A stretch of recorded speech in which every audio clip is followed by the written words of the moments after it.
Friends, இங்கே லக்னோவில் வந்து ஹெல்த்தி பேக்கிங் குக்கிங் கிளாஸ் வந்து சொல்லிக் கொடுத்தாங்கன்னு சொல்லி ஒரு 1 வீக்காக ஒரு 6 நாள் வந்து போயிருந்தேன். நல்லா இருந்தது. எல்லாமே வந்து கம்பு மாவு, கேழ்வரகு மாவு, சோள மாவு இதில் செய்கிறது தான். கேக்கு கூட வந்து கம்பு மாவு, சோள மாவில் செஞ்சது தான். ப்ரெட்டு எல்லாமே வந்து சொல்லிக் கொடுத்தாங்க. கம்பு லட்டு, கேப்ப மாவு லட்டு, சோள மாவு லட்டு, அந்த கேப்ப மாவுலேயே ராகி சாக்கோபைட்டு, கம்பு சாக்கோபைட்டு, சோள சாக்கோபைட்டு, இந்த மாதிரி நிறைய சொல்லிக் கொடுத்தாங்க. உண்மையிலேயே சூப்பராக இருந்தது. இது வந்து ராகி பேன் கேக்கு. இது வந்து ராகி பேன் கேக்கு. கம்பை வந்து நைட்டெல்லாம் ஊற வச்சு அதில் கிச்சடி செய்கிறது. சோளம் அதில் வந்து கிச்சடி செய்கிறது. அது வந்து கொஞ்சம் வெந்நி ஊற்றி நைட்லேயே ஊற வச்சிடணும்.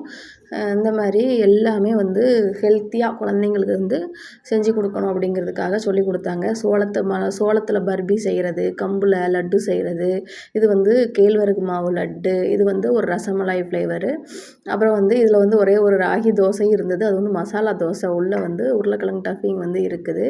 இது வந்து ராகி சாக்கோபைட்டு, இதுலேயே கம்பு சாக்கோபைட்டு செய்யலாம், சோள மாவு வந்து சாக்கோபைட் வந்து செய்யலாம். இந்த மாதிரி சூப்பராக சொல்லி கொடுத்தாங்க. கேக்கு கூட நமக்கு இதில் செய்ய முடியுங்கிறது எனக்கு இங்கே வந்து தான் தெரியும். இல்லைன்னா மைதா மாவில் மட்டும்தான் கேக் வருமோன்னு நான் நினச்சேன். இதில் கேக்குமே நல்லா சாஃப்டாக தான் வந்து நல்லா இருந்தது. நாங்கள் நேற்று செஞ்சது கூட கேப்ப மாவு செஞ்சேன் நான், இன்னொரு பொண்ணு சோள மாவு செஞ்சேன், இன்னொரு பொண்ணு கம்பு. எல்லாரும் எல்லா இதுலேயுமே ட்ரை பண்ணி பார்த்தோம். சூப்பராக வந்தது. ஆனால் இப்போ இருக்கிற குழந்தைங்களுக்கு நம்ம வந்து எப்படியோ முன்னாடிலாம் கம்பு, சோளம் இதெல்லாம் ஒரு கஞ்சியாக தான் குடிச்சிருப்பாங்க. ஆனால் இப்போ வந்து இந்த மாதிரி ஏதேதோ ஸ்நாக்ஸ் சாப்பிட்றதுக்கு இந்த மாதிரி சாப்பிட்லாம். சாண்ட்விட்ச் கூட ப்ரெட்டே இல்லாமல் செஞ்சது தான் அந்த மாவில். சூப்பராக வந்துச்சு. நானும் உங்களுக்கு வீடியோ எடுத்து நெக்ஸ்ட் போட்டு விட்றேன். குக்கீஸ், மில்லட்ஸில் செஞ்ச குக்கீஸ் சூப்பராக இருந்தது. கிளாஸும் நல்லா போச்சு. ஆனால் போனதுக்கு யூஸ்ஃபுல்லாக இருந்தது. வீட்டில் குழந்தைங்களுக்கும் நம்ம செஞ்சுக்கலாம். கம்மங்கஞ்சி, கேப்பக்கூழ் நம்ம செய்கிறது மாதிரி இதை மாதிரி நிறையா செஞ்சுக்கலாம். லட்டுமே வந்து நார்மல் லட்டு சாப்பிட்றதுக்கு இந்த லட்டில் ஒரு சொட்டு ஆயில் கூட கிடையாது. கீலையே நம்ம அந்த கேப்ப மாவு, கேழ்வரகு மாவை வந்து நல்லா நல்லா வறுத்து விட்டு அந்த பச்சை ஸ்மெல் போகிற வரைக்கும் வறுத்து விட்டுட்டு பண்ணுறதுங்கிறனால ஒரு சொட்டு ஆயில் கிடையாது. தைரியமாக பெரியவங்க கூட, ஏஜானவங்க கூட சாப்பிட்லாம். நல்ல ஒரு கால்சியம்லாம் இருக்கும் கேப்ப மாவில். இது வந்து அன்றைக்கி கிளாஸில் சும்மா நாங்களாக எடுத்துகிட்டு இருந்தோம். கிளாஸ் முடிகிற ஸ்டேஜ் ஆயிடுச்சு.